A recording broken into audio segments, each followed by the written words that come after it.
My dear student, colleagues, and all the viewers who are watching this program live from Facebook page and YouTube channel, I'd like to welcome you all to our International Physics webinar.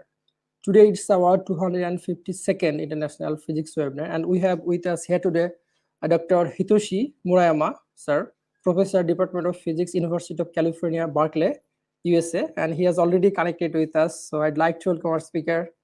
Sir, good evening, and thanks for joining you with us from Japan. So All thanks right. for accepting our invitation, sir. It's an honor and privilege to host you, sir. So dear viewers and students, and the title of our today's International Physics webinar is Quantum Universe. Very exciting title. I think you will enjoy it. So before going to our speaker, I'd like to say something about our speaker. Our speaker, Dr. Hitoshi MURAYAMA, sir, is well-known theoretical physics, particle physicist, and who works broadly even on astrophysics, cosmology, and condensed matter physics. He has been a professor in the University of California, Berkeley since 2000, and is also the founding director of Kavli Institute for the Physics and Mathematics of the Universe at the University of Tokyo, serving from 2007 to 2018. Born in Japan, lived in Germany for 4 years, and in the US for 21 years. Served the advisory committee in around the world. He is a multicultural global Denizen. In October 2014, he was invited to give a speech at the United Nations headquarters in the New York about how science unites people and brings peace. And he's also the fellow of American Physical Society and American Academy of Arts and Sciences. And you can see his research field: theoretical physics, particle theory, astroparticle physics, collider phenomenology, and dark matter detection, heavy flavor physics, inflation and early universe, models beyond the standard model, neutrino physics, observational cosmology, proton decay, and structure formation. So, sir, I'd like to welcome you again. I think our students will learn a lot of things from your lecture. So you can Okay. start. Thank you very much for the generous introduction. Yeah. So my title today is Quantum Universe. That is meant to be an oxymoron. So as you all know, any physics student knows that quantum physics is about the smallest subjects we can study, and the universe is the biggest thing we can observe.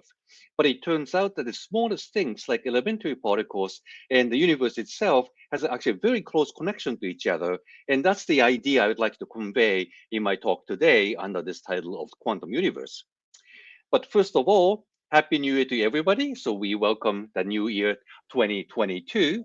And even though I have never been to Yes. Bangladesh myself, I have some close feeling to Bangladesh because my daughter has a boyfriend who is Bangladeshi. So we have Great. some close connections between there. So I really would hope that I would have some chance to visit Bangladesh Yeah, of sometime in course. the We'll future. invite you, sir. Yeah. So anyway, so my talk today is of course about the universe. And we are physicists, and we physicists ask simple questions, but they are at the same time profound questions as well. So when you look up the night sky, then just like any kid might ask, and any grown-ups would ask too, and all the physicists ask, very basic questions about it, namely, how did this universe begin? What is its fate? What is it made of? What are its basic laws? And where do we come from? For example, if you think about the beginning of the universe, you talk about theory of quantum gravity, maybe inflation, and talk about the string theory. And all these things have to do with the way universe began. And its fate has to do with this real bizarre phenomenon called dark energy that is accelerating the expansion of the universe. And when you ask a question what it's made of course, we used to answer this question by saying everything is made of atoms. But now we know that's not true because atoms make up only 5% of the universe. The rest is dark matter and dark energy. So these are subjects of my talk today as well. And of course, we love to know its basic laws, laws of physics, and laws of physics is still work in progress. We just established the standard model of particle physics, which is the best theory we had ever after more than a century of effort trying to understand how things work, what things are made of. But now we also know the standard model of particle physics is incomplete. There's still some big things that are missing in these basic laws. So these basic laws of physics have to be expanded and rewritten. And that's why you are interested in physics as well, I believe. And finally, we come to this question where you come from. It sounds like a philosophical question. And indeed, this question has been asked by religions for many thousands of years, and also by philosophy, as I mentioned already. And only recently, like the beginning of the 20th century, end of 19th century, we start to respond to this question by saying, well, we came from apes, right? So that's the evolution of biology. That's the time we start to ask this question in scientific terms. And whether we are still evolving in a positive direction, I'm not so sure. But anyway, so we came from the apes and we are still evolving. And we see also the evolution happening in the virus, which is giving us havoc these days worldwide. And if you want to understand where we come from, of course, we need a machine like this one, namely time machine, so that we can go back to the past, observe what was going on back then, so that we can understand where we come from. But again, we are physicists. We know we can violate the laws of physics, namely causality, so we cannot go back to the past directly. But there are certain things you can do that will help us as if we're dealing with a time machine. And one of those time machines are giant telescopes. So what you see in this slide is a Subaru telescope where Japanese astronomical community built atop Mauna Kea in the big island of Hawaii. This is a big telescope, one of the biggest ones in the world. Its mirror has 8.2 meters diameter.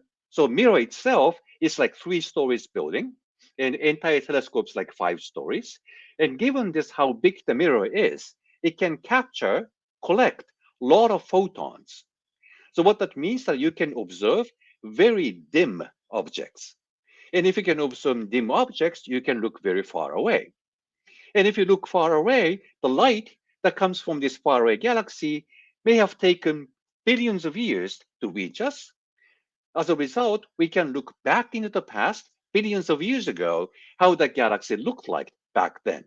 So giant telescopes really act like a time machine because we can look back into the past. Literally, sitting around, you can see the past of the universe this way. But I'm going to tell you later that there's some limit how you can do this using giant telescopes. There's some physical limit beyond which you can never observe using any advanced telescopes you can imagine.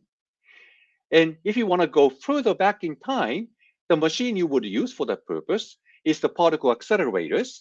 And so I tell you more about this in a moment. So what you see in this picture is a Large Hadron Collider, LHC, which is being operated in Europe by the laboratory named CERN. And this accelerator is huge. Its circumference is 27 kilometers all around. By using this amazing big machine, you can create the conditions when the universe is so young, hot, right after the Big Bang, so we can study how the universe looked like when it was very young and early. So just to give you an idea how giant telescope can allow us to look back into the past. So this is actually a picture of the Andromeda Galaxy we took with a new camera we actually built for the Subaru Telescope together. So Andromeda is our neighbor galaxy, which is 2.3 million light years away. But in the universe, 2.3 light millions away is nothing. It's really our neighbor. In fact, Andromeda Galaxy and our Milky Way galaxy are so close to each other that we are pulling each other by the gravitational force. So soon, or sooner or later, we would actually crash into Andromeda, and then eventually we will merge to build a big round galaxy at the end of the day. And when the two galaxies will merge, that will stir up the gas in an active way that will lead to birth of many new stars, so the night sky will look more beautiful after the merger of Andromeda and Milky Way. So you have to stay young and healthy for another 4 billion years or so to observe that beautiful night sky. So stay healthy. So be sure about that. But anyway, so it is still 2.3 million light years away. So what it means is that if there's an alien living in Andromeda, and if that alien points their telescope towards our planet and try to look what kind of animals would live on this planet, it turns out that we would look like an ape because they would observe the way we were 2.3 million years ago. So that's the idea that you look back into the past if you look at the faraway objects. This beautiful picture is what is called the cluster of galaxies. So each round, beautiful yellow object is a galaxy of its own, each having something like 100 billion stars individually. And about 100 of these galaxies living together in a self-gravitating system is what is called the cluster of galaxies. And this particular cluster of galaxies is about 2 billion light years away from us. So if there is an alien living in this cluster of galaxies and point their telescope at a planet, the way we will look to them is like this. We were still single cellular organisms because that's the way we were 2 billion years ago. On this slide, what you can see is some of the farthest ever galaxy we could observe, which is whopping 13.3 billion light years away. So this left pane is the picture taken by Hubble Space Telescope. If you zoom into this region of the square, you see something like this. If you further zoom in, you see this red smudge. And this red smudge is actually a full-blown galaxy, which is 13.3 billion light years away from us. So if there is an alien living in this galaxy and points their telescope at our planet, what are they going to see is actually nothing, because the solar system is believed to have been born 4.5 billion years ago. The solar system wasn't born back then, so they will see nothing. So now you get the idea. If you point your telescope and look at faraway objects, you are literally looking back into the past.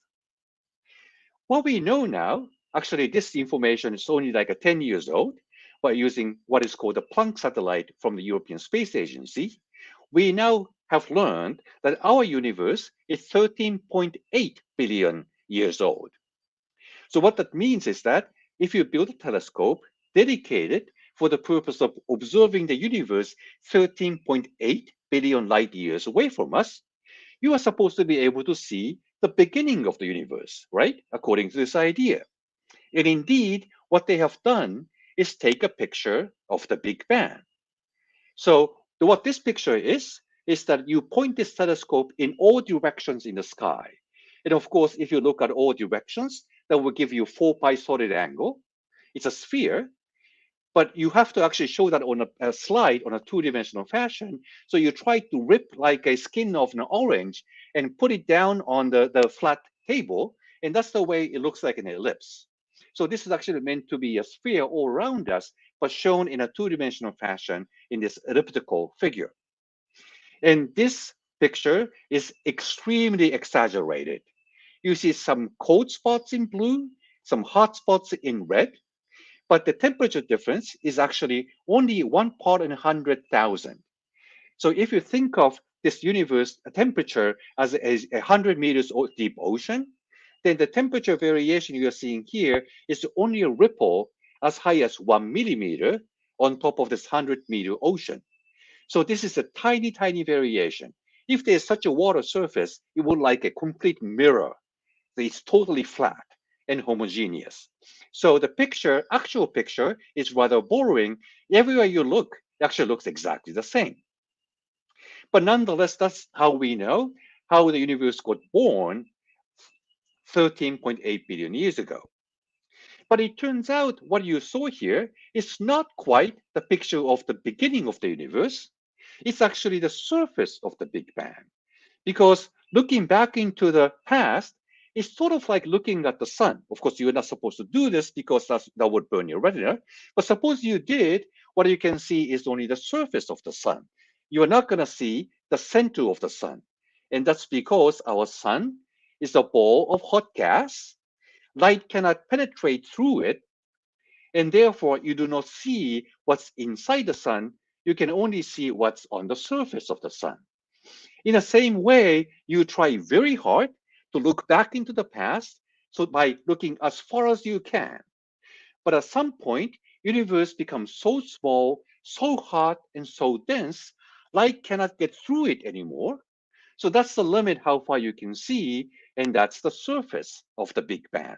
So you can actually never ever see beyond this, in some sense, the wall with any telescopes you can imagine with electromagnetic wave, because you see a dense plasma that cannot be penetrated by any wavelength of electromagnetic radiation. So that's the end of how far you can see. So by putting that in perspective, so here's the history of the universe. What you see on the left is the Big Bang, when the universe got started. And I'll come back and talk about this inflation later on.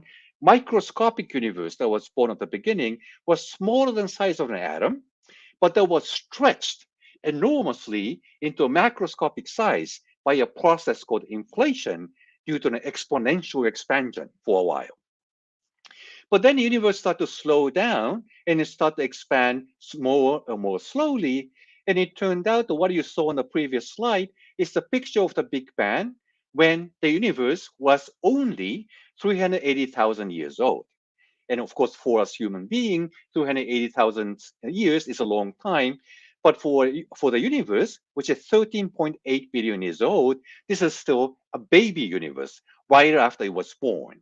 So we managed to take a picture of the baby universe, which is really incredible what human beings have accomplished so far. But we are greedy. We would like to understand where we came from. And for that purpose, we need to understand even before this war, what was going on. And because you cannot see that universe anymore using telescopes, all you can hope to do is actually do it. You would like to redo the Big Bang in the laboratory. And for that purpose, we use this machine called the particle accelerators. For example, we can create a condition of the universe when the universe was only 3 minutes old. Back then, the universe was so hot, the atoms would not exist. Electrons would separate from the nuclei into the state of plasma. Even nuclei would not stay together because temperature is so hot, everything's moving so fast, so that the nuclei would disintegrate into protons and neutrons. So that was the state of the universe when it was only like a second old. But what you can try to do in the laboratory is to take neutrons and protons, throw them against each other using particle accelerators, and you find that sometimes they will stick with each other. And so that proton and neutron would stick together and form helium nucleus.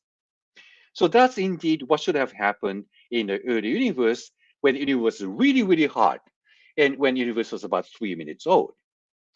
By observing how often they will stick with each other, you know the probability of this nuclear fusion process that would allow you to compute how much of the helium had been synthesized in this early hot Big Bang. And the prediction turns out to be that universe is made of mostly hydrogen helium into 3-to-1 mass ratio. And in fact, if you use telescopes and observe the universe today and try to measure how much helium and hydrogen there are in the universe today using spectroscopy, it turns out the ratio is indeed 3-to-1. So what that means is that what we can observe today about our universe really came from what you can study using particle accelerators when the universe was only 3 minutes old. So that's how we know that these particle accelerators is really another kind of time machine that will allow us to mimic the conditions of the Big Bang so that we can redo the Big Bang in the laboratory and study what was going on in the very earliest moments of the universe.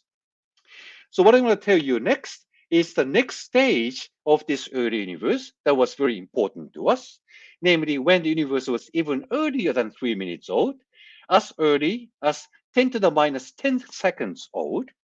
And that's when most of us believed that what is called the dark matter of the universe was born. And I'll tell you more about this dark matter, which is the kind of matter in the universe, which is the dominant form of the matter, far more than the atoms we are made of. But it turns out that dark matter is actually crucial for our existence. That's why it is part of this question, where do we come from? So let me talk about this dark matter next. So why do we talk about this mysterious form of matter, which is not made of atoms? Well, that's because there's a lot of strong evidence for it. For example, we live in this Milky Way galaxy. And as you know, the people in the old days fought over this idea whether Earth is the center of the universe or the sun is the center of the universe, and they were actually killing with each other, right? It turns out that both of them were playing wrong.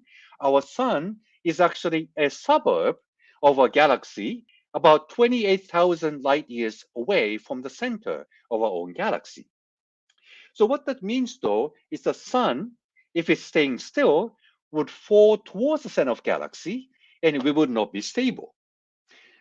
So as you can imagine, in order to be stable, sun has to revolve around the center of galaxy in a circular motion. And so how fast the sun is moving is actually not very easy to measure because we're embedded inside the galaxy. But a lot of astronomers did hard work trying to measure this as accurately as we can. So it turned out that our sun revolves in our Milky Way galaxy at a whopping speed of about 220 kilometers per second. It's not hour, it's second, 220 kilometers per second. We are moving really, really fast. But now comes a puzzle. So if we're moving that fast, instead of falling into the center of the galaxy, why don't we just get out of the galaxy, like zoom out long time ago? Apparently, we're not doing that. So something must be pulling us to stay inside the galaxy. And that something must be basically force of gravity. And force of gravity can be created by all the stars inside the galaxy.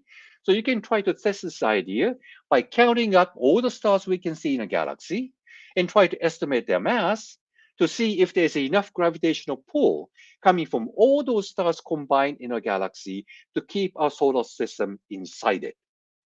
But if you do it, it turns out that there's no enough the gravitational force to keep us inside. Namely that if our galaxy is made of stars only, then the gravitational pull will be too weak for a solar system to stay inside the galaxy. So we, as a solar system, must have zoomed out of the galaxy like 4 billion years ago. But clearly, we're not doing that either. So the only explanation we can come up with is that our galaxy is not just made of stars, but there's also something else in it. And the gravitational force from that something else gives you enough of the gravitational pull so that our solar system are staying inside the galaxy. But that's something else we don't see in telescopes because they are not stars. So what is it? Well, we don't really know. But because we don't see it in telescope, we call that dark. But it actually creates a gravitational pull, so it must be some kind of matter, and that's why we call that dark matter. Actually, without knowing what it is, it's sort of the name we have given to it. So it turns out that after all these studies, we learned that the true nature of galaxies is not the collection of stars. It's like an ocean of dark matter. And inside this ocean, stars are scattered along this disk, which is much smaller than the ocean of dark matter. The stars may extend over like 100,000 light years or so, but dark matter would extend even beyond million light years. And as a matter of fact, our galaxy is connected by the tail to the next galaxy of Andromeda. So that's the true nature of a galaxies. So pretty much everything we don't see is almost everything in our galaxy. And not just at the galactic level, that's also true at the level of cluster of galaxies I talked about earlier. So if you look at this picture for a long time, you notice that in addition to all these round, beautiful galaxies, you see something that is extremely elongated and stretched out. You see this really, really stretched out object over here. You see also something over here, also here, also there, also there. There's another one here. There's another one here. And you start seeing many of these things in this picture. So what is it? Well, clearly there's a collection of stars. So it must be a galaxy. But as we just talked about, stars are moving inside the galaxy. And if there were really this funny shaped, really stretched out form of galaxy, then because the stars are moving around, that would actually so disperse right away. They would not be able to stick with each other. But apparently they are. So it turns out, after a lot of studies, the conclusion turns out to be that this galaxy looks like it's really stretched out and elongated, but it actually isn't. It's a normal round galaxy. But it turns out that this cluster of galaxies has so much dark matter in it. So dark matter is playing tricks on us to make this galaxy look like it's really stretched out and elongated. So that's the idea called gravitational lensing. So this is how it goes. So in a cluster of galaxies, you see there's hundreds of galaxies in there, but there's even more dark matter in it. And this dark matter, because there's so much of it, has a strong gravity. And from our viewpoint, from a planet Earth, if there were a galaxy exactly behind, along the line of sight, behind this cluster of galaxies, then light coming from this faraway galaxy gets pulled by the gravitational pull, gets bent before it reaches our planet. So where this dark matter is there, behaves like a magnifying lens. And if you look at the magnifying lens on the edge, you might see some of the letters really distorted, so you would have a hard time reading it. In the same way, the image of this galaxy gets really, really distorted on the edge of this magnifying lens, and that's what is called the gravitational lensing.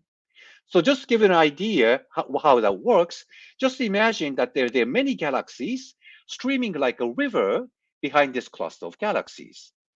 And whenever a particular galaxy comes exactly behind this cluster of galaxies, it would look really, really stretched out. But as it passes behind it, it would go back to the original shape because nothing happened to it, because they are at totally different locations. And that's what you can see in this computer set out, would go back to the original shape once it passes behind this cluster of galaxies because nothing happened to it.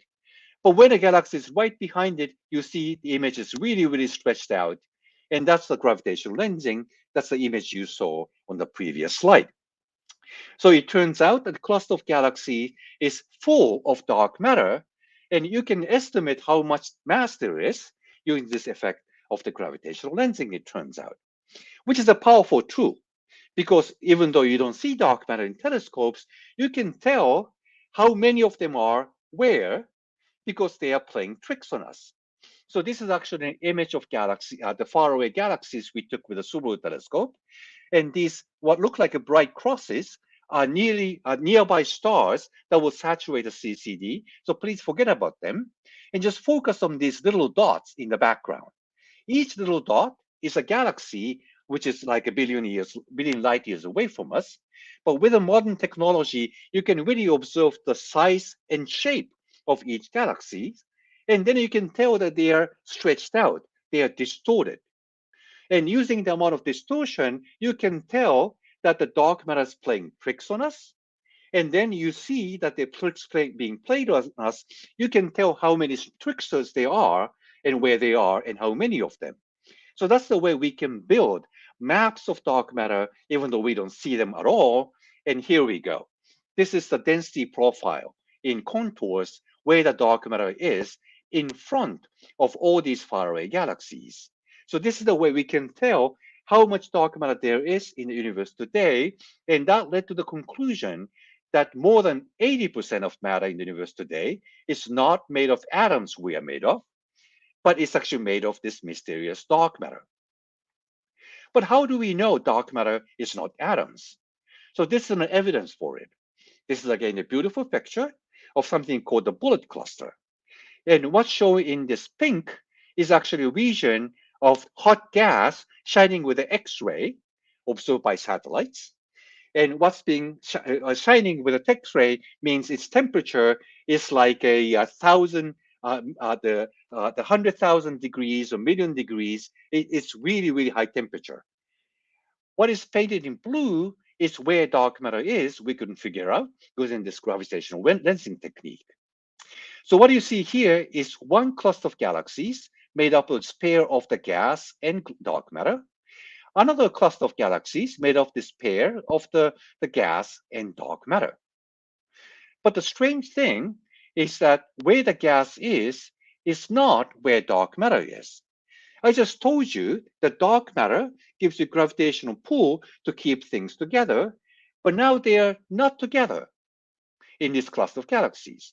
That's also true with the other cluster of galaxies. Gas is not together with dark matter. So what's going on?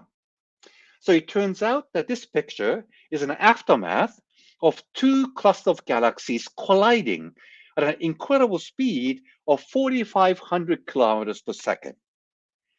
Remember, the speed of light is 500,000 kilometers per second. So this is almost like more than a 1.5% of the speed of light, with these big cluster of galaxies moving that incredible speed, and they collided with each other. That's an incredible event. And when they collided with each other, what happened is shown in this next computer simulation. So again, cluster of galaxies is mostly made of dark matter with a hot gas sprinkled inside. And when they collide, gas is made of atoms. They would hit each other, they would scatter against each other, they get heated up, they have the friction and slow down. But dark matter keeps moving as if nothing happened to it. And the gas that got heated up by this collision left behind because of the friction, but now it's being pulled by the gravitational pull from dark matter, is trotting along, being dragged along by dark matter. And that's how we can understand this picture. So the basic message of this picture is, first of all, cluster of galaxies is dominantly made of dark matter with a little bit of gas sprinkled inside. And second, when they collide, the ordinary gas would interact with each other because they're made of atoms that have finite size. But third, the dark matter doesn't seem to interact with ordinary gas at all, nor dark matter doesn't seem to interact with itself either. So dark matter seems to be some really mysterious, spooky object. But it turns out that this dark matter is crucial for our own existence. I have told you the picture of the Big Bang showed the universe started out really bland, almost uniform and boring universe. But there was tiny variation of temperature at the level of 10 to the minus 5. I told you that too. And when the universe is a little hot, that hot spot has a little bit more dark matter in it. And by the gravitational pull that will bring in more dark matter to that region, becomes more dense, then gravity becomes stronger, then pulls more dark matter into that region, becomes even more dense with even more strong gravity that keeps growing and growing, and eventually it reaches the point of something called nonlinear gravitational collapse due to Jeans instability. That's the technical terms. So at the end of the day, you see these really, really hot and dense spots. And in these dense spots, because the gravity is so strong there due to dark matter, eventually ordinary gas also gets pulled in, and gas will interact with each other, emits light, and then cools and collapses down to build stars, galaxies, and eventually us. And that's how we were born. But in a computer simulation run by this guy, Naoki Yoshida, you can study hypothetical universe that doesn't have dark matter in it. And even after 13.8 billion years, there's nothing. No contrast, no stars, no galaxies, and no us. So that's how we know without dark matter, we would not have been born. So in some sense, I would say dark matter is our mother. So we have to be really grateful to dark matter. And now using this powerful Subaru telescope, our team could build the largest 3D map of dark matter ever, which is 3 billion light years deep, 1 billion light years across. And what's shown here is the contours of the density of dark matter. And you can compare this 3D map of dark matter to also the 3D distribution of the galaxies. And then you can tell where dark matter is, you see galaxies born. Where dark matter is, you see galaxies born. And you can also tell that the contrast was not that great far away, which means at an early universe. And contrast grew to a nearby universe, namely to a more recent universe. And that really shows that dark matter played a role of bringing stuff together and build galaxies as an end result of it. So that's how we know that dark matter is really our mom. And one of my colleagues in Berkeley is named George Smoot, who was the first one to take this picture of the Big Bang. And after he got Nobel Prize, university administration asked him to do something interesting. So what he decided to do is to reenact the Big Bang with the cow marching band. That's the marching band for the football team. Unfortunately, I don't think the audio is getting through, so I can tell you what he's talking about. So what he wants to do is reenact the Big Bang before the sun goes down. So they have to actually pretend that they are actually very dense beginning of the universe, and they don't have infinite people, so they have to live with it. And then you will start to stretch. And to make the universe uniformly stretch, the edge of the people have to run faster to make the universe expand uniformly. So at the beginning, it was dense, and they play high tempo music to represent that. And now there's a big bang, universe starts to expand, so you can see the people running. But right at the big bang, what they're supposed to do is to take a random motion. So make sure you miss some steps, because I know you can do them, so that they are supposed to miss steps and do random motion. But eventually, they would go through this gravitational collapse. They form a group of six. Some of them form these round groups to make the elliptical galaxies, like what you have seen in the picture of the cluster of galaxies. Some of them build spiral galaxies, three people facing one way, the other three people facing the other way, and have this arm spiraling around as a spiral galaxy. And there's a brass section called tuber who have this heavy instrument so they don't have to run. They stay at the center of the field, but eventually build this humongous, beautiful, magnificent spiral galaxies like a Milky Way galaxy or Andromeda. And there we go. So they have built this magnificent spiral galaxies like our Milky Way galaxy at the end of the day. So that's exactly how the universe evolved. This is actually the Nobel Prize of Physics 2 years ago to Jim Peebles, called the structure formation theory. So we started out with this random motion of particles and random densities, as you saw in the picture of the Big Bang. And from then, the dark matter starts to collapse together by the gravitational pull in a way dark matter start to come together that would also start to bring in gas together that would eventually become stars and galaxies and hence us. And also the George Smoot himself is at the center of this Milky Way galaxy. What that means is actually he's a supermassive black hole. So let me talk about next. So you probably have heard of this story. So this is a picture of one faraway galaxy called M87. That's the technical name for this galaxy. And what you see also that this M87 galaxy is a round elliptical galaxy. It doesn't have spiral arms like our galaxies, which means that this is probably the end result of mergers of many spiral galaxies that would eventually become this kind of elliptical galaxy. But at the same time, you also see this streak of light on this hand, on the right-hand side of this picture. So this streak of light is actually a UV and the X-ray radiation coming from this very high temperature and nearly speed of light gas emitted from the center of galaxy. So this kind of emission of gas is called jet because it's shed into one particular direction like a jet stream. And so what this means is that something at the center of galaxy is blowing off gas like crazy near the speed of light. And a lot of people speculated that the only thing we can imagine that is capable of doing things like this is a big black hole at the center of galaxy.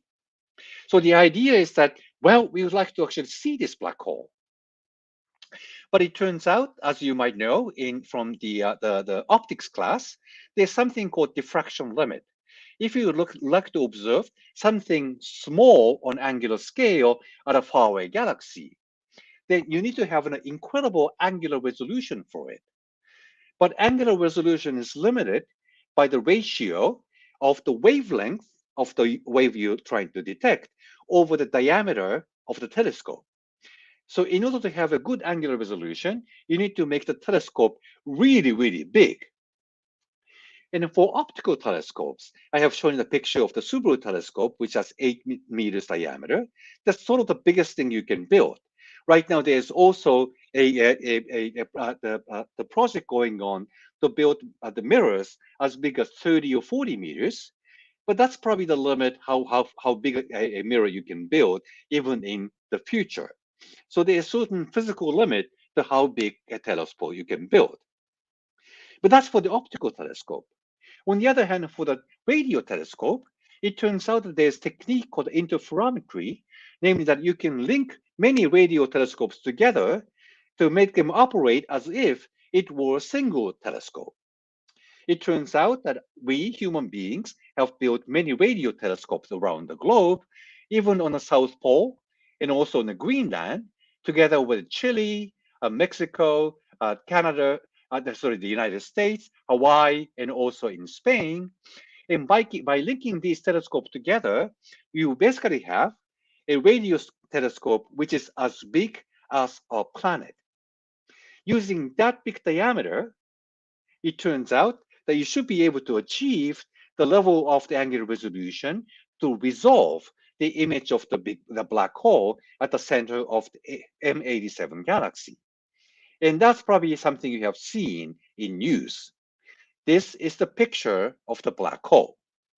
To be correct, this is actually a picture of the shadow of a black hole. What you actually see in this picture is actually hot gas that is circulating around this supermassive black hole. And when the gas circulates around the black hole, gets gradually pulled into the black hole, that gives you the friction between the gas particles, just like what we saw on the colliding cluster of galaxies. And the friction would heat it up and let it emit bright light. And that's what you see here in this picture. And you see the bottom half of the picture is brighter than the upper half because the bottom half of the picture has the gas moving towards us, and the upper half of the picture has the gas moving away from us because the gas is circulating around the black hole in sort of a vertical direction. So that's how you see this picture of the gas lighting up. But now you see this black circle inside. And edge of this black circle is called the photon ring. And at this radius, you feel the strong pull of the gravitation by the black hole so strongly that even a photon that doesn't have a mass would start to moving in an orbit around the black hole. And once the photon is in an orbit, then it would not come towards us. That's why inside this radius, you don't see any photons coming out, and that's a shadow of the black hole. That actually turns out to be out square root 2 bigger than the size of a black hole itself, namely the size of the event horizon. So the black hole itself is this small, but nonetheless, this is the shadow of the black hole. And now that you see the size of the photon ring, using special general theory of relativity, that's Einstein's theory of gravity, you can compute what the mass of this black hole has to be. And that actually turns out to be a 6.5 billion times the mass of the sun. It's a hugely massive black hole. That's what we call the supermassive black hole. Then you might say, aha, this was the missing mass that is pulling the solar system. This is what's keeping the galaxy together. Because we couldn't see the black hole, we'd be missing it. But not so fast. What I told you before is that the mass of the entire galaxy didn't look like enough to keep the stars inside the galaxy by the gravitational pull. And this M87 galaxy is so heavy, it weighs as much as 2 trillion suns. Even this 6.5 billion times the mass of the sun is almost nothing compared to 2 trillion suns. So that is not going to give you even a bit of additional contribution to the gravitational pull to keep the stars together to form a galaxy. So dark matter is not the supermassive black hole. And after lots of study like this, what we have learned so far is what dark matter is not. From bullet cluster, we learned it's not made of atoms. It's not dark stars either. People came up with all kinds of ways to look for them. It's not even black holes we just studied. And there are tiny particles called neutrinos, which were discovered to have a tiny, tiny mass by Takaaki Kajita of Japan, and he received Nobel Prize for this. And it's a tiny mass, but there's so many neutrinos out there, even it looks like an empty universe has about 300 neutrinos per cubic centimeter. If you add them up, it's actually quite substantial. But still, it doesn't give you enough mass to become the dark matter candidate. So even that is now excluded. Namely, everything known, even as something exotic as black hole and neutrinos, would not work to explain this mysterious dark matter. So now we have to guess if you want to look for your mother. And the best guess people came up with so far I don't claim this is right, but the idea called WIMPs you should be aware of. So WIMPs are kind of monster neutrinos, which is very heavy, but very shy particles that can penetrate through the entire planet without any problems. And WIMP stands for weakly interacting massive particles. So idea is that they are stable, heavy, probably elementary particles produced near the universe. They are left over from near complete annihilation. They are still there in the universe today. So they are meant to be tiny and shy particles. But if the universe managed to make these particles, we just talked about this, maybe you can use particle accelerators to mimic the condition of Big Bang, and we can make dark matter. And that's the idea of this Large Hadron Collider. I told you already that this is a particle accelerator which has this ring with a circumference of 27 kilometers. That's a huge ring. And it's bigger compared to even the size of the runway in the airport. This is a Geneva airport at the Swiss-French border. And about 100 meters underground, you have this underground tunnel, which is filled with this high-tech equipment. So this is the accelerator where the particles are being accelerated. It looks like a lot of drum kits. It turns out that inside there's the accelerator components cooled to temperature that's even colder than the universe itself, at something like the 1.9 degrees the Kelvin. And once the protons are being accelerated inside the ring, they would smash against each other to mimic the condition of Big Bang. And then that would create a spray of other particles we would like to detect. And detector itself is this huge, about 22 meters high and 40 meters long. You see the size of a human being drawn on this schematic diagram. So what they do is smash protons against protons, and when they smash against each other, that's a big bang. Well, we can't create a universe, so that's a little bang. So many things would come out, and you like to collect them all and measure them all to understand what's going on. Now you can tell what movie they had in mind, what they created this animation, and they are very serious people. They have to do this as well. So this is the way they have actually started to build this Large Hadron Collider. This is the picture of the detector under construction. You see again the size of a human being over here, and these are actually the toroidal magnets on the edge. And this inside is now completely filled in with the high-tech equipment to detect tiny particles at a micron level of the position accuracy towards the very center of it. So using this kind of particle accelerator, can we really make dark matter? And if you think about this, what physicists do is really amazing. So proton is not particularly heavy microscopic particle compared to atomic nuclei like gold, or even elementary particle like top quark. It's actually relatively lightish, the microscopic particle. So it's like a tricycle, right?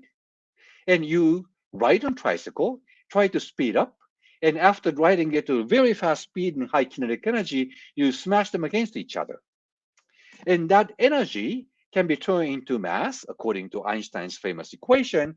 So even though what you're riding on is tricycle, after you put enough energy into it before smashing against each other, that energy can turn into mass, and so you can create objects like airplanes and tanks. So that's the idea of particle accelerator. And indeed, historically, we have been able to produce heavier and heavier particles using this technique, latest being the Higgs boson that was discovered indeed at this laboratory in 2012. But if it turns out that one of these heavy objects is actually dark matter, you don't see it. But you can still tell that it's there because there's something else going in the off direction, like this airplane. And because of the momentum conservation, if this airplane is moving in this direction, they must be balancing momentum going the other direction too, but you don't see anything. What it means is that now you know you have created something which is invisible to you, which will be the candidate for dark matter. That's the way they have been looking for this dark matter over 10 years or so, and they will still keep doing so for another 15 years or so from this point on. But it turns out that there will probably be some limit this Large Hadron Collider can look for dark matter, because whenever two protons smash against each other, it's actually a big mess. So each of this line is supposed to be particles produced from the collisions of the protons against protons. And you keep doing this like the 10 to the 7 times a second. And you pick up like maybe 10 events where you are missing one of these tracks out of like a million billion events. So that's going to be really, really hard. Literally, looking for a nail in a haystack. That's why many of us believe that eventually we need another machine. So Large Hadron Collider is accelerating protons, which are made of 3 quarks, which are glued together by something called gluon. So basically, it's like smashing cherry pies against cherry pies. And when they smash against each other, a lot of goo would fly apart. And that's what you saw on the previous slide. That's the goo. But what you're really after is this quarks hitting with the quarks, namely cherry pits inside the cherry pie hitting the cherry pit in the other cherry pie. And that's actually very difficult to observe in the midst of all this glue flying apart. So it will be much better if you can actually throw cherry pits against cherry pits and see them collide against each other. But as you can immediately see, it's difficult to throw small things. It's even more difficult to let them meet with each other. So it was a difficult technology. But this technology became available almost about 10 years ago now, so that you can smash electrons and positrons against each other. They are both elementary point-like particles like cherry pits, and that's the idea called International Linear Collider. Now, Japan turns out to be the leading candidate site for this experiment. So idea is that this is a linear collider. So you produce the beam at the center, bring it all the way to the end of the machine. And from this point on, you accelerate this beam straight ahead in this linear accelerator. The reason why you would like to use this linear accelerator is that circular accelerator has a certain limit because you have to keep bending the beam. And whenever you bend the beam, the accelerating motion of the point particles with electric charge would lead to the radiation. So the beam would keep losing energy so that you cannot accelerate the particles beyond certain energies anymore. But with linear accelerators, you don't have such a limit. You can keep pumping energy into these particles. So what you do is to use the radio wave and put the beam of particles at the right position of the radio wave where electric fields along the direction of the beam so that you can accelerate them. You squeeze them down to a few nanometers at the end. You let them collide with each other with a few nanometers accuracy. Then you can see very clean collisions without this goo flying apart. And that's how we hope to actually observe dark matter we can make in the laboratory eventually. And once we actually get to meet dark matter, she's our mom. We'd like to say thank you to her. But in addition, we learned something about the conditions when dark matter was born in early universe that would correspond to the moment when the universe was less than a billionth of second old. So that's how we know how the universe was like very, very early on. Once we actually get to see dark matter, that's probably even more exciting than first seeing our mother and thank her. And we have been trying to do even more. We have discovered this particle called the Higgs Boson, which presumably would tell us, after studying it more precisely at the International Linear Collider, how the universe was like when the universe was only trillionth of a second old. But that's not the end of it. We also have some clues about how the universe may have been like when the universe was 10 to the minus 26 seconds old, and that has to do with the story of antimatter. And as you probably know, this is the first picture of antimatter human beings created by Irene Joliot-Curie and Frédéric Joliot-Curie. Both of them are Nobel laureates, by sending in a photon, namely gamma, into a photographic plate where a photon converted into a particle of electron and a positron. So energy turns into mass where a particle and antiparticle are created in pairs. Where I live, Berkeley, is the birthplace of antiproton. By using this powerful Graviton, that was the highest energy machine back then, they managed to create antiproton. And as antiproton entered this photographic plate, eventually antiproton would meet proton. And when particle and antimatter meet, they would annihilate one to one into pure energy. And that pure energy turned into some other forms of matter, which you are observing in this star-shaped event in this picture that also led to a Nobel Prize to Emilio Segre and Owen Chamberlain. And antimatter, as you can see, is not science fiction. It's even being used at medical hospitals for the purpose of the cancer therapy, like positron emission tomography. But antimatter sounds like science fiction-esque, and indeed science fiction movies use antimatter. For example, this movie of Star Trek, the spaceship Enterprise apparently operate on the antimatter engine, which you can Google and find the schematic drawing of it. The idea is very simple. He's a storage unit of antimatter, and he just mix that together with matter. Then antimatter and matter meet, they would annihilate into pure energy, which turns out to give you an engine that is 300 million times more efficient than regular gasoline. That's why that's actually ideal for the spaceship. But of course, the minute antimatter meets matter, they would annihilate into a lot of energy, so that can be actually dangerous too. In this movie called Angels Demons by Tom Hanks, it turns out that a scientist at CERN managed to produce a quarter gram of antimatter. That doesn't sound much without the knowledge of Director General. But this quarter gram of antimatter now falls into wrong hands. That's the beginning of the movie. And this is really amazing. You know, to produce a quarter gram of antimatter, just electrical bill or power bill would be about trillion times trillion times trillion dollars. So this scientist spent this much power, and Director General didn't notice, so you can tell what a big budget CERN has. But the problem is that this tiny amount of quarter gram of antimatter, when they meet actually matter and annihilate and become pure energy, would produce as much energy as the atomic bomb dropped on Hiroshima back in 1945. So smaller amount of the mass would turn into huge amount of energy. But at the same time, to create this much antimatter, you need to put in a lot of energy into it. So practically, human beings would never be able to produce this much of antimatter, and that's why it's kind of safe to think about it. But the problem is, but early universe, Big Bang, had a lot of energy. And energy of the Big Bang turned into mass, and that actually would produce the equal amount of matter and antimatter as we have seen the experimental data. But if it stayed that way, the matter and antimatter would eventually meet. They would annihilate one to one. You know, universe must have been empty, and you wouldn't be listening to my lecture today. You wouldn't exist. Something must have happened, namely that somehow somebody at some point must have turned this 1 part of a billion antimatter and turned that into matter, so that there's now imbalance between matter and antimatter.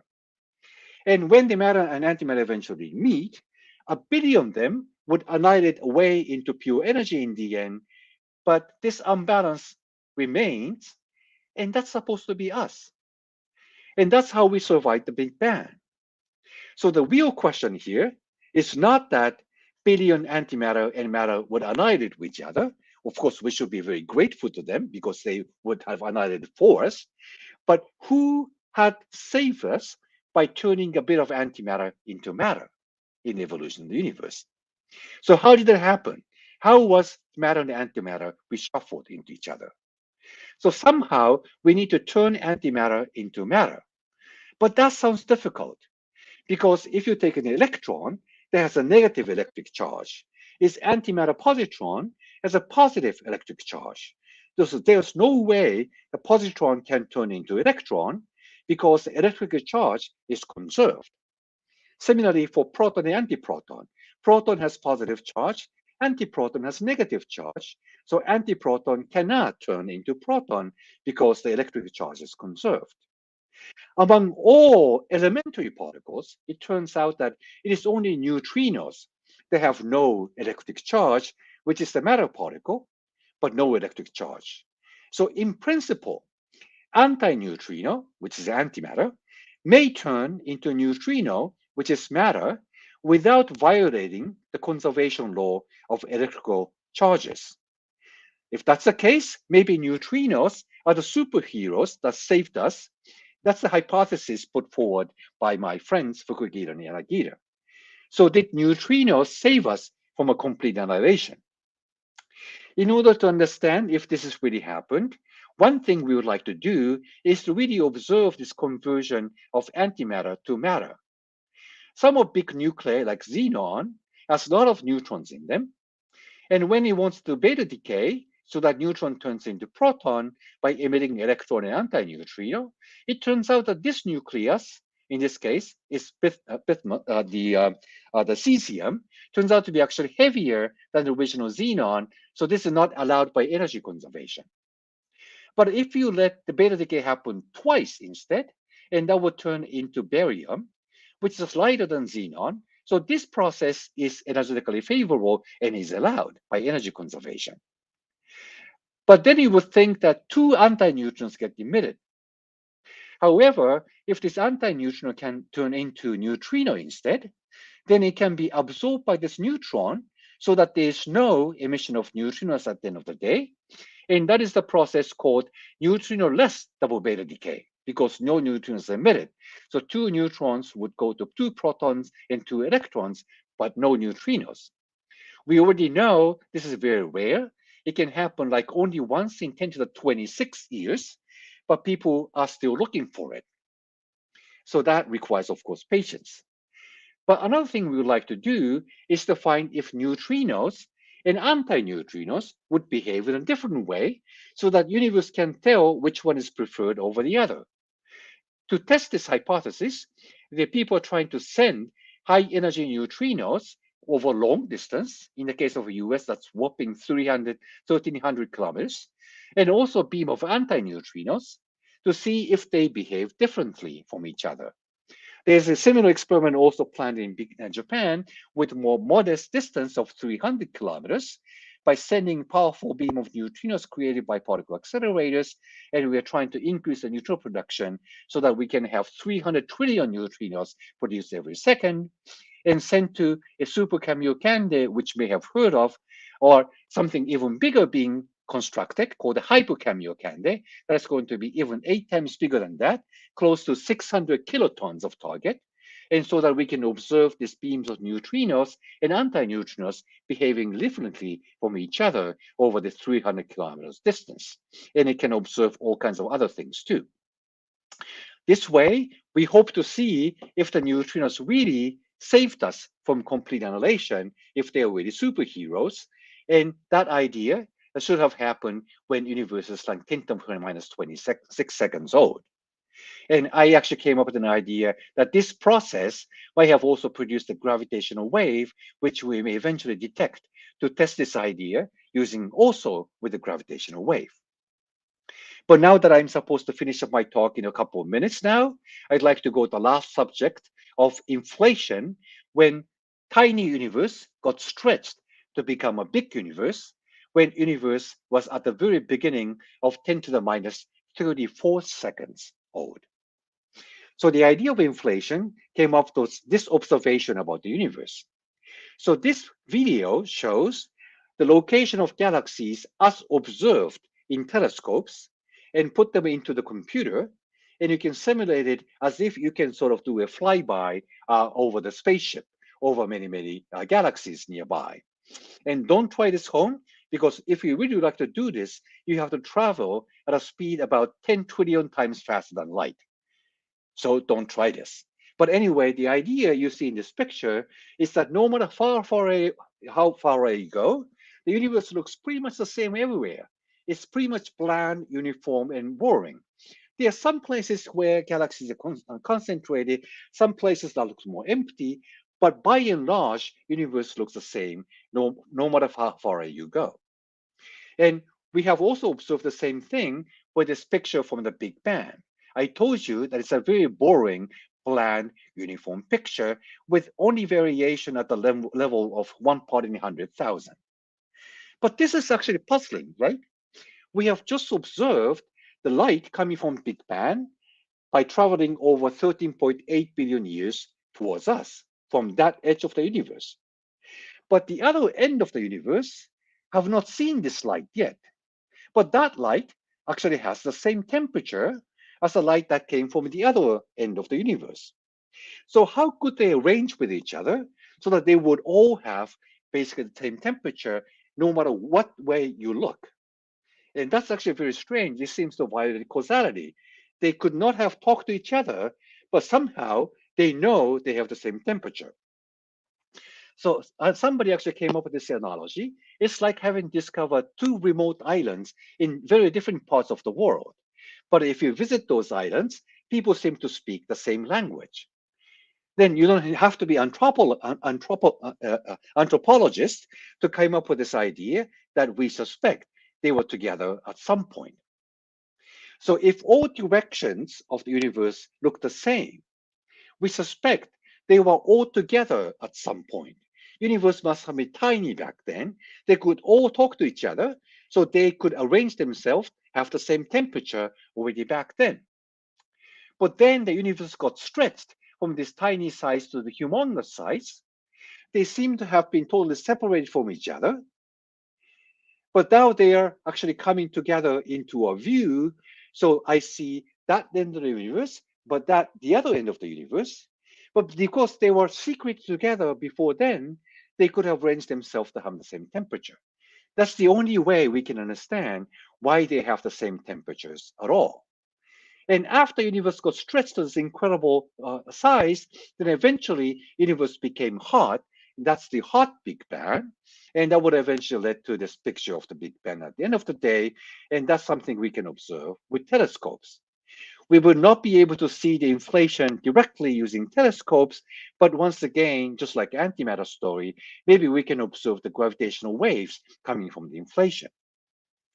So the idea of inflation, it was that there was an incredible amount of energy in the universe, and that will lead to the exponential expansion. But as the universe is expanding, then quantum mechanics, because the universe was microscopic in size, smaller than the size of the atomic nucleus at the level of 10 to minus 26 centimeters, in this microscopic world, everything was going on with the quantum fluctuations.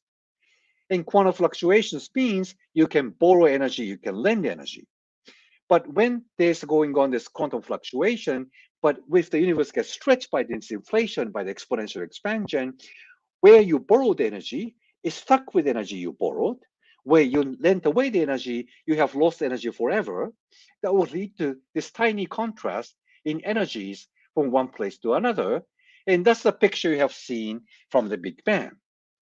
And those tiny dense spots have a little bit of more dark matter, which eventually accumulated more higher contrast and eventually accumulated more gas, and that will lead to the birth of stars and galaxies. And that's how stars and galaxies, and we were born by going from this 10 to the minus 5 level of density fluctuation to 10 to the plus 10th level, a billion times one of the level of density fluctuations now. So what I told you before is that it's a dark matter that did a job to start from this 10 to the minus 5 to 10 to the 10th by building stars and galaxies. That's our mom. But inflation planted the seeds that was nurtured by the mother to eventually lead to the birth of stars and galaxies. So inflation sowed the seeds, and therefore inflation is our dad. So by the marriage of inflation and dark matter, we were born. So that's the idea of the evolution of the universe. And what we hope to do eventually, as I told you already, is that when the universe is getting stretched exponentially, it's sort of the rubber band being stretched like crazy. So the universe starts to become shaky. And shaky space-time is nothing but a gravitational wave, which may come towards us, that would also wobble the light coming from the Big Bang in a characteristic polarization state called B-mode polarization, which we hope to observe using satellite experiment called LIGHTBIRD, which Japanese Space Agency is now scheduled to launch later this decade, so that indirectly we are observing the inflation itself. So now we get to see our dad in addition to our mom. So what I told you is that we physicists really would like to understand these basic, simple, but profound questions. And in particular, when you ask the question, where do we come from? I told you that dark matter is our mom. Neutrinos may have been a superhero to save us, and inflation was our dad. So that's how we physicists want to understand and unravel the mysteries of the universe. Okay, I was a little bit beyond time, but thank you for your attention, and that's my talk today. Thank you, sir, for your wonderful and exciting lecture, sir. We have got few questions. Great. So if you allow, we can start our discussion session. I can add Yep. question in the screen. I think you can also see those questions.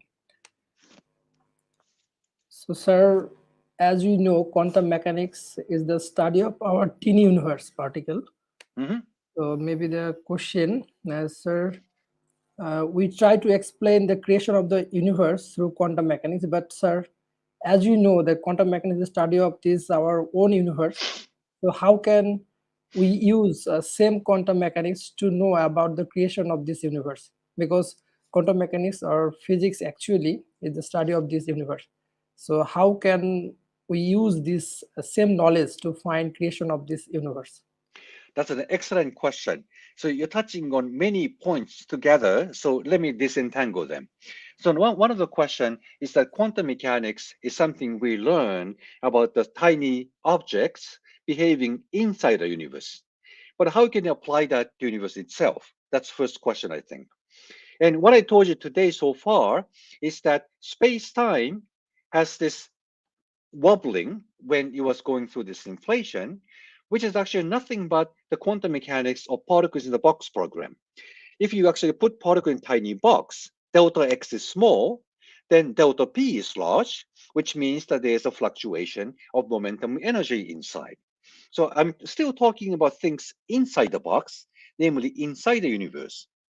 And this wobbling space-time is nothing but the quantum fluctuations of the particles of gravity, namely graviton. We have never observed graviton so far experimentally, but we know it should exist once you marry gravity and quantum mechanics together. So once the graviton is produced quantum mechanically inside the universe, once it becomes classical, becomes the gravitational wave, which we hope to eventually detect. So I'm still talking about what's inside the universe. But at the same time, you asked the question about the birth of the universe itself. And that's a much more difficult question. And we don't exactly know what happened then. So here it's more like a speculation. And a physicist named Vilenkin came up with this idea that universe itself actually came to be through a tunneling phenomenon. So tunneling, as you know, is that you can go from one place to another where classical particle can never go to because there's a potential barrier in between. But quantum mechanically, you can tunnel through the potential barrier and go to the other place through the tunneling process. So he hypothesized the universe was born like that. So it looked like nothing existed before because it was behind this potential barrier you don't see. But at one point, it tunneled through its potential barrier, and all of a sudden, something appeared in front of you. And that's the beginning of the universe, he says.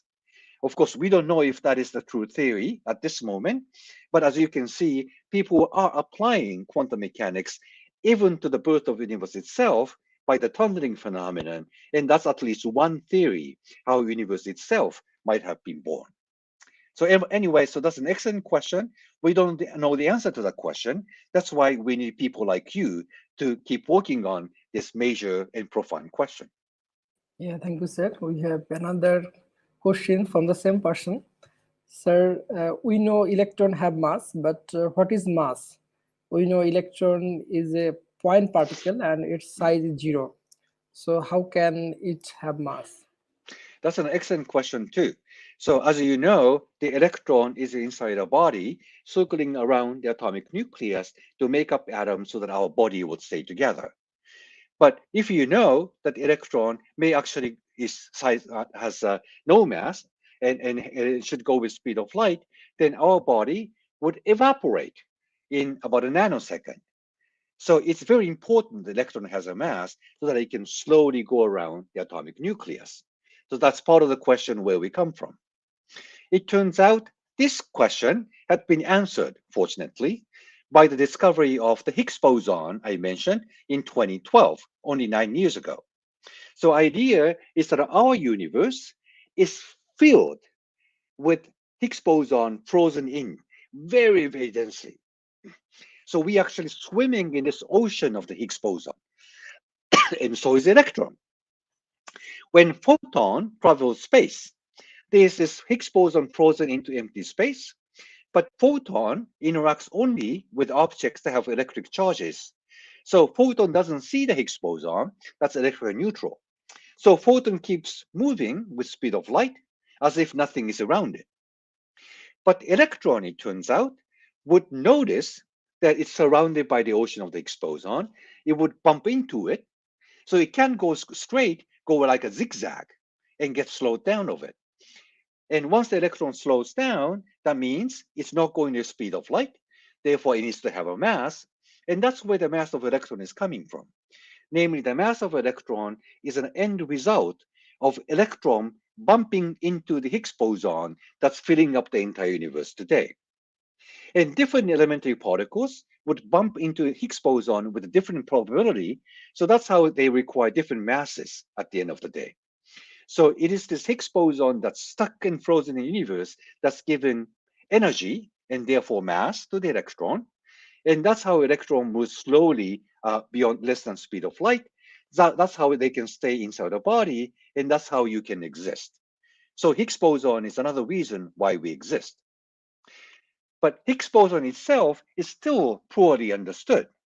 Why is there such a particle? Why is this frozen in the universe? Where does it come from? Why does it exist? We still haven't answered those questions yet. Even though it did answer the question why electron has a mass, we still didn't have answered the question what Higgs boson itself. And that's why we need to study Higgs boson in greater detail by an experiment like International Linear Collider or future circular collider being planned at CERN. Excellent question. Thank you, sir. We have another question. So, sir, which theory you support more, string theory or quantum loop gravity? Well, I don't have a good answer to this question because I don't work on the quantum theory of gravity myself. I have far many more friends working with string theory than quantum loop gravity, so I'm probably biased, but I don't know. But string theory does seem to have great promise because it's, or at least it's known, it has massless graviton in its spectrum. It's a vibrating string, but one vibrating string would behave like graviton or quarks or electrons or photon, depending on how it vibrates. So the single string would explain all these different kinds of particles at the same time, including graviton, and that's why people have a lot of hopes in the string theory. You might Sir, want to work on that. yes. So actually, he's a student of class 10 Ah, from Bangladesh. So thanks, Abdullah, for asking a very nice question. So we have another question. So what neutrinos could reveal about the quantum universe? so it's really the question whether neutrons have been a superhero who saved us from complete annihilation. So the neutrinos, as we know, is electrically neutral matter particles. And many of them produced in the sun as a result of the nuclear fusion process happening inside the sun. So as we speak, more than 1 trillion neutrinos are going through your body. But you don't probably feel them because they are so shy, they interact so little. But we have learned over time how to even see these very, very shy neutrinos. And we have learned that they have tiny mass.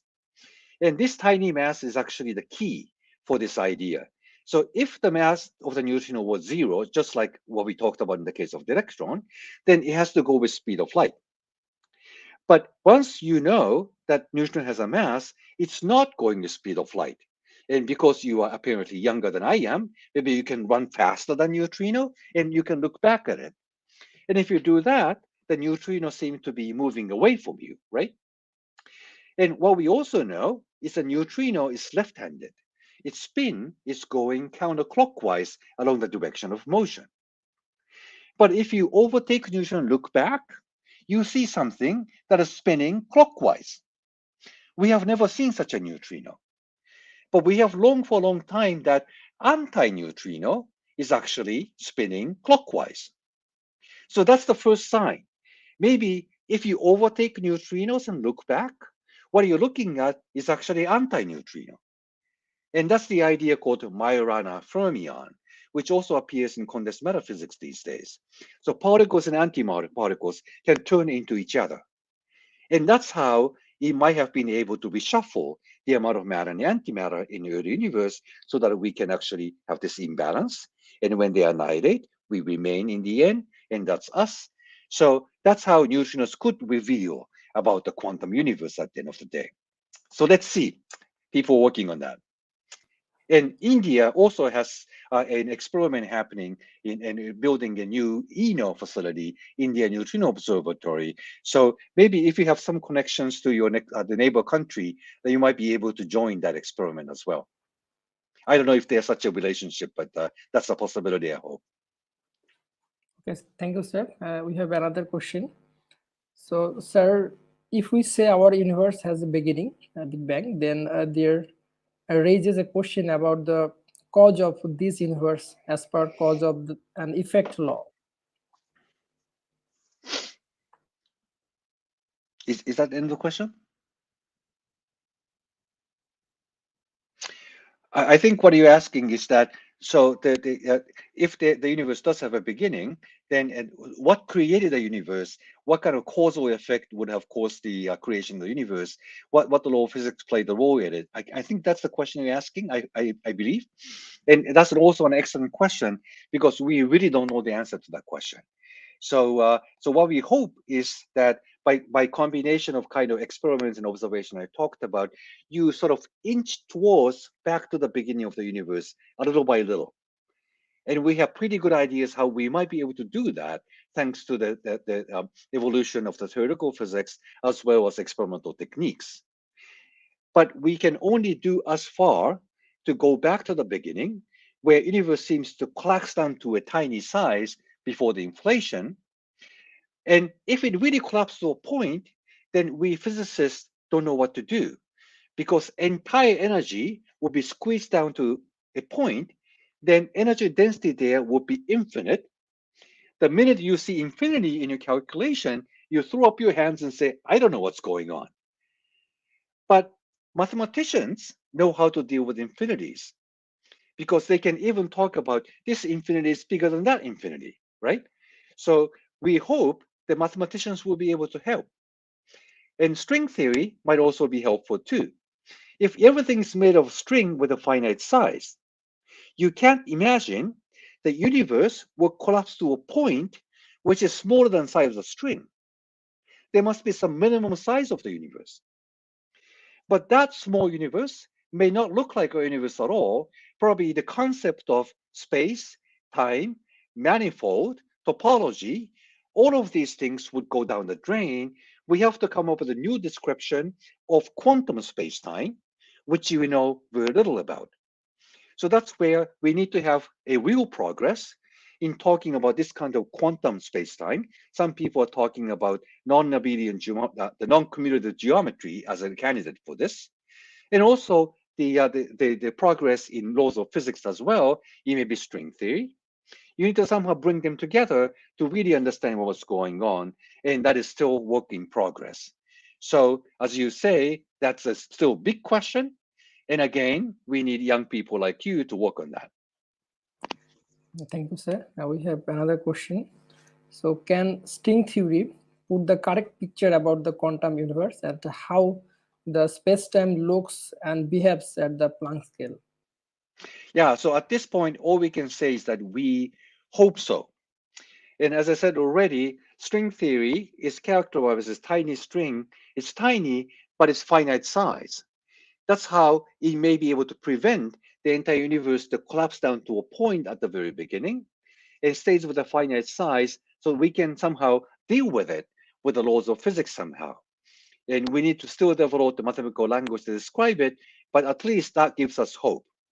So the space-time at the level of Planck scale is probably not as smooth and calm as we seem to think what the universe may be like, but it's probably more bubbly and dynamic.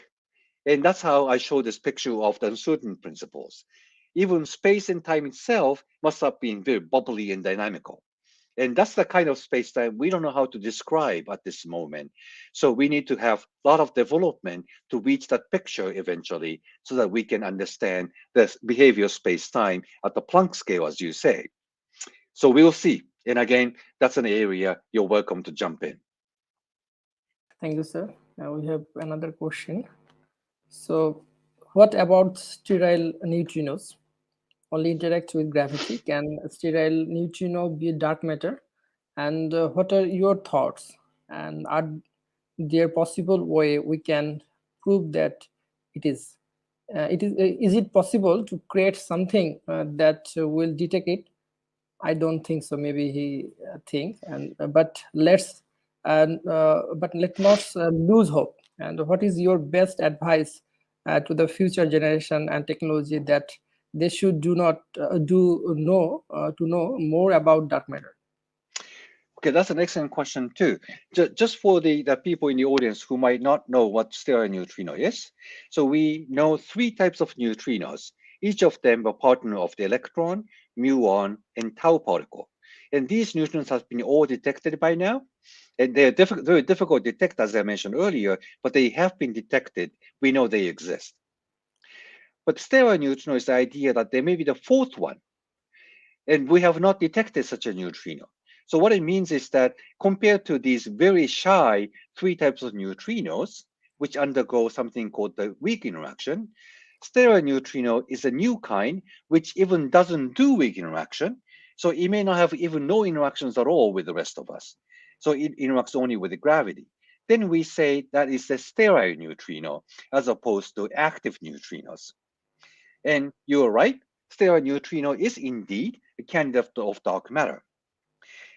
And in order to produce the right amount of such stellar neutrino in early universe, it is usually believed that it has to actually mix with the other active neutrinos, so that active neutrinos produced in the early universe would now somehow turn into stellar neutrinos with a small probability.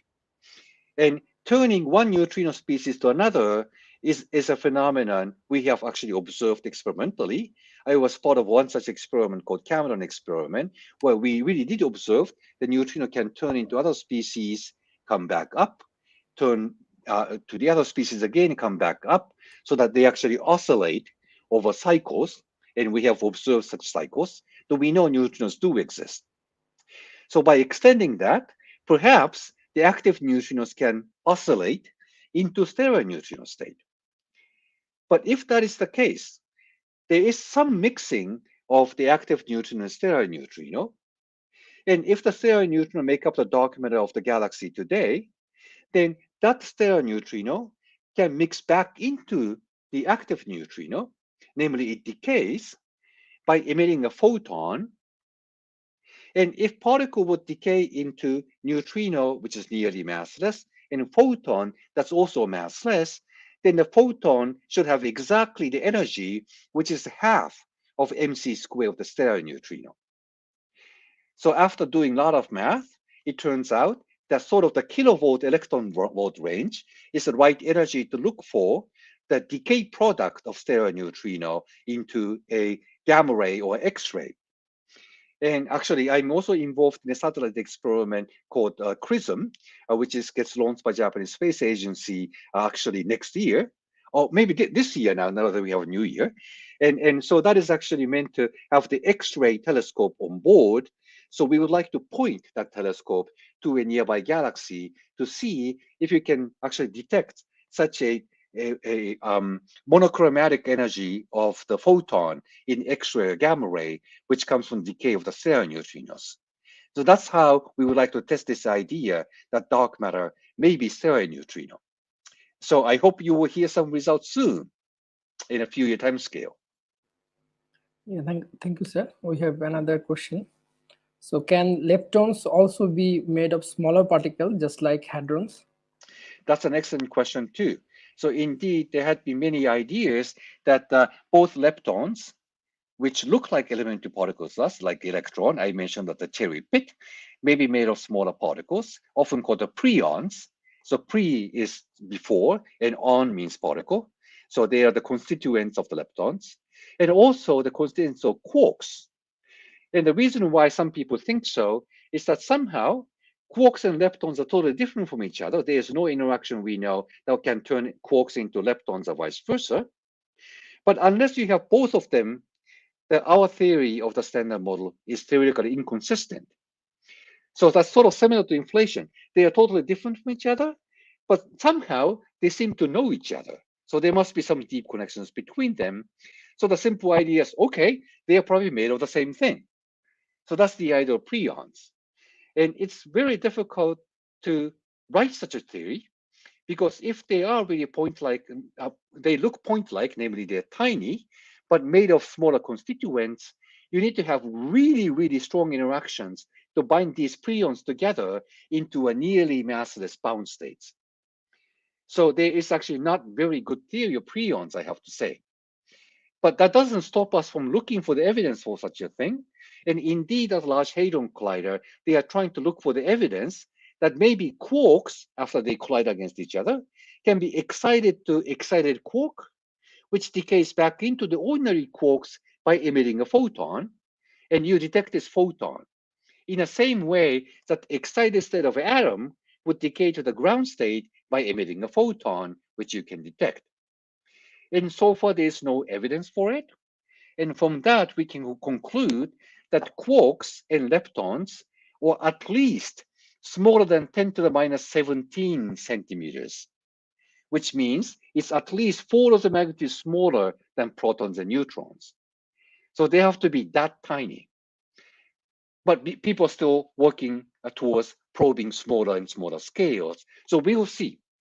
And also, if you can come up with a reasonable theory of preons making up leptons and hadrons, that's also very helpful because that will tell experimentalists what exactly they should look for to identify these smaller particles inside leptons and quarks. So that's, once again, an excellent question. Thank you. Thank you, sir. So this may be the last question. Okay. So is dark matter composed of very small particles and which do not absorb, emit, or reflect light? That's exactly right. So we don't know what dark matter is, but at least we have not seen in telescopes, which means it doesn't emit light, at least to the extent we can see it. It doesn't seem to absorb light either, because our galaxy is supposed to be filled with dark matter. And if dark matter absorbs light, then we wouldn't be able to see the rest of the galaxy because all the light gets blocked by the absorption. So we know dark matter doesn't absorb light either. Neither it seems to reflect light because there are so many stars inside a galaxy. And if dark matter reflects light, then dark matter must be always shining by the reflection of the light. We don't see that either. So you're completely right. Dark matter seems to be some small particles which do not absorb, emit, or reflect light. That's why it has been very difficult to understand the true nature of dark matter, which is supposed to be our mom. So we need to do a lot of work towards that. So a lot of people are trying to make dark matter at these particle accelerators. There's a smaller, less energetic accelerator in Japan, but has a higher luminosity. You can collect more data called SuperKEK-B. It's also looking for dark matter. People are also looking for dark matter being detected directly in an underground location, because if you're on the surface, there's so much noise from cosmic rays and human activities. If you go to underground location, it's much more quiet. And if dark matter comes into underground location and produces a little bit of kick in the nucleus, like clink, then you might be able to see it. And people have built detectors which weighs as many tons. And people continue to listen to this little click by dark matter over years. And it's full of noise. You have to keep very, very intently to avoid noise. And nobody has seen this little clink so far. So it's very rare. So people are trying to build ever bigger detectors to look for dark matter. Or maybe we're looking for the wrong mass scale. Maybe you can look for dark matter in different location, different techniques. And there are many, many discussions going on today. So it's now sort of an exploding field.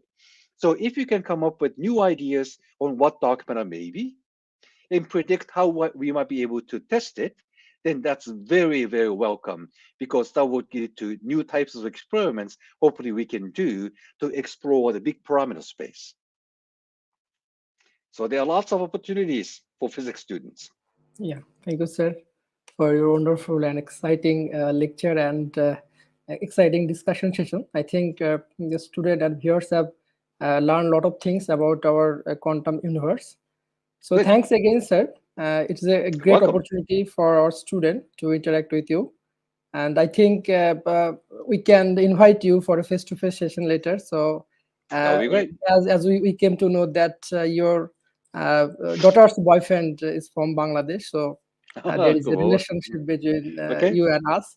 So we'll definitely invite you. So thanks, sir, again for accepting our invitation, sir. You're And welcome. I hope you enjoyed the talk. yeah, of course, sir. Bye. Bye for today. Have a nice day, sir. Good night.